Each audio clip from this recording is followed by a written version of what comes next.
My name is Rafiu Ibrahim. I was born in Nojoku in the local government of Kwara State. I had my primary and secondary school in Nojoku and Erinle in the local government of Kwara State. And I have my tertiary education from the Kwara State Polytechnic, then Kwara State College of Technology, then University of Ado-Ekiti, and Lead City University, Ibadan, where I was able to go to the extent of having a PhD in business administration, having obtained MBA and the first degree respectively.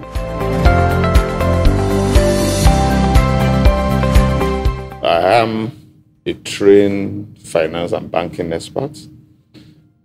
Before politics, I had over 15 years banking practice and experience, where I rose to management level. And I got the highest professional qualification in banking. That's the Fellow Chartered Institute of Bankers of Nigeria. Aside being banking, I am a serial investor, serial entrepreneurship. And up to now, I am still a finance and investment advisor and investor.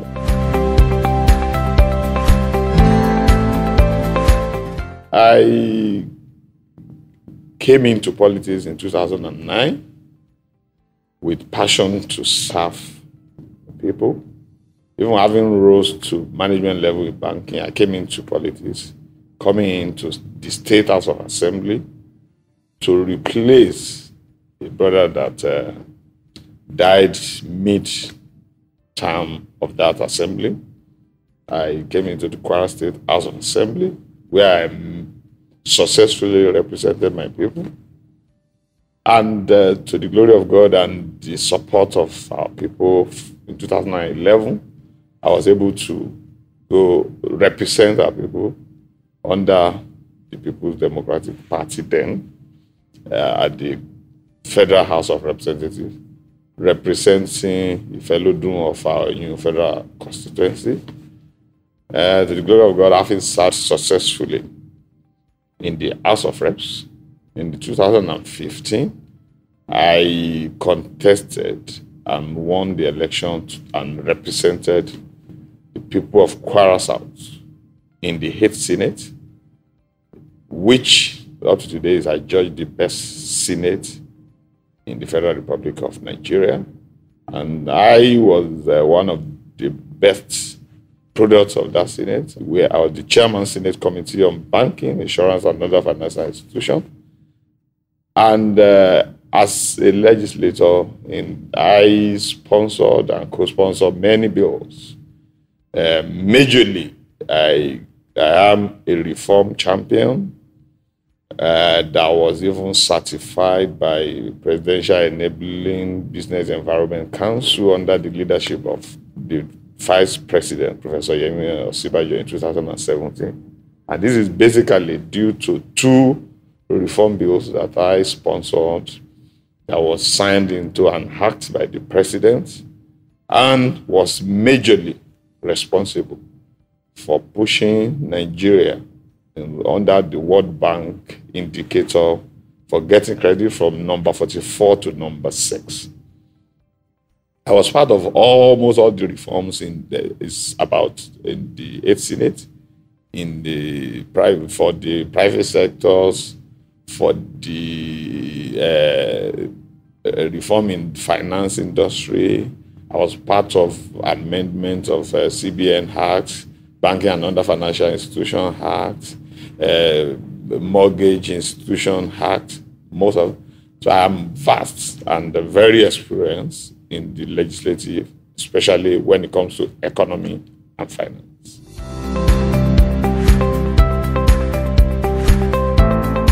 In the area of representing my people of Kwara South, I made significant impact that up to today, without sounding modest, still unbeaten in the area of project facilitation, including roads, construction, in the area of education, in the area of health care, then in the area of empowerment of my people, especially the young ones in employment generation, employment facilitation, training, and empowerment to start as an entrepreneur. And I would like to just say that my foray in politics born out of passion to serve people. And I'm always dedicated to whatever I am doing. And I've been able to display this in serving my people in all the 3 houses of assembly in Nigeria, from the State House of Assembly to the Federal House of Representatives and to the Senate of the Federal Republic. And I believe, if I'm not wrong, I am the only legislator in Kwara State that has been in these 3 houses. And that's modest to say that I'm the most qualified to represent the people of Kwara State.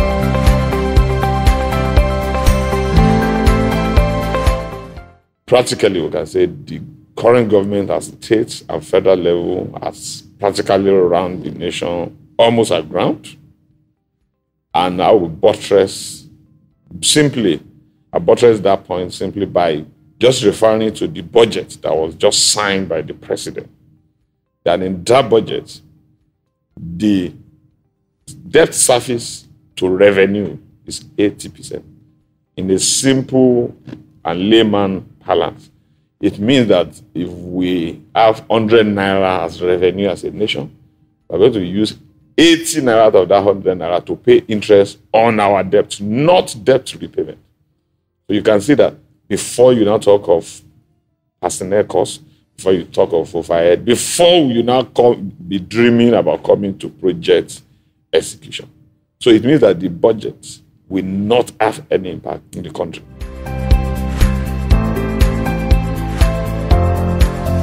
I am imploring and encouraging my people of Kwara South to vote for me and all PDP candidates, from our president, Atiku Abubakar, to myself, the senator, to represent them again effectively as I've done before, the House of Reps, and our gubernatorial candidate and the House of Assembly. And the reason for this is that this nation needs to be redirected. Critically, we need to be redirected, and we need a new crop of leadership that is experienced, that has character, that has empathy, and has knowledge to take this nation out of this hood and now on the journey of recovery and prosperity. And I'm very confident my people of Kwara South have all what it takes to know to do the right thing. And I believe in everybody that is contesting for this position today, by using character, using experience, using knowledge and character. I am the most qualified out of the lot. And my unique selling point is about what I've done. So I'm selling myself, and I'm not selling promises. I'm selling what I've done that is on record.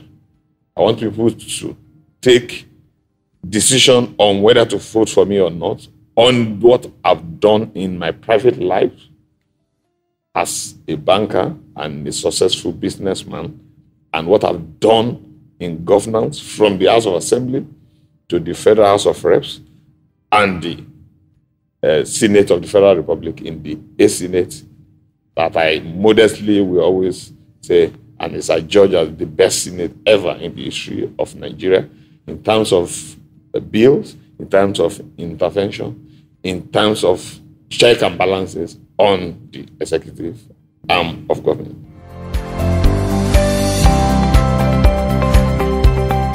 I will want to implore and encourage the people of Kwara South and Kwara State as a whole, that anybody that has registered and have not collected their PVC, there is opportunity from now to the 29th of this January to go out and collect your PVC. Because everybody must be part of this journey to rescue this nation, if I may say.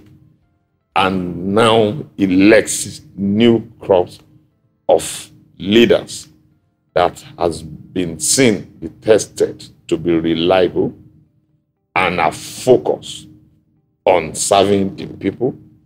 And our people should be wary of promises that is unachievable, that is even unattainable, that is not even feasible, that you should vote for me in Kwara South and vote all other PDP candidates for us to be able to take this nation from this current position of uncertainty in all aspects of security, of economy, of even international diplomacy, of almost all aspects of our life. The situation in Nigeria today is, even in terms of corruption, it has never been this humongous and very bad, to the extent that if you now come back to Kwara State, you can see that anything that you see that is functioning, that is a legacy project that you see in Kwara, were achieved during the time of PDP, either during the time of Dr. Abubakar Bukola Saraki or Dr. Abdul Fattah Ahmed. Nothing within these 4 years, because the 4 years ago now, has been added by this current government that's coming to Kwara State. And at the federal level, it is obvious that this nation must make new set of choices. And I believe the PDP went through a very good process, and you can see that in Kwara, on choosing our candidate, coming from our governorship, that you can see that was basically chosen for fairness, equity, and justice. And that is why we zone the governorship to Kwara North, that has never have opportunity of contesting for governorship since 1999. And we choose one of the best.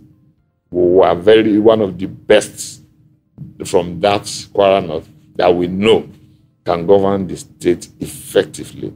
And by the time you now come to Kwara South, you can see PDP is now presenting, without sounding immodest, the best hand, the best experience, the best in terms of character, the best in terms of knowledge, and the best in terms of empathy, which is very critical of a representative.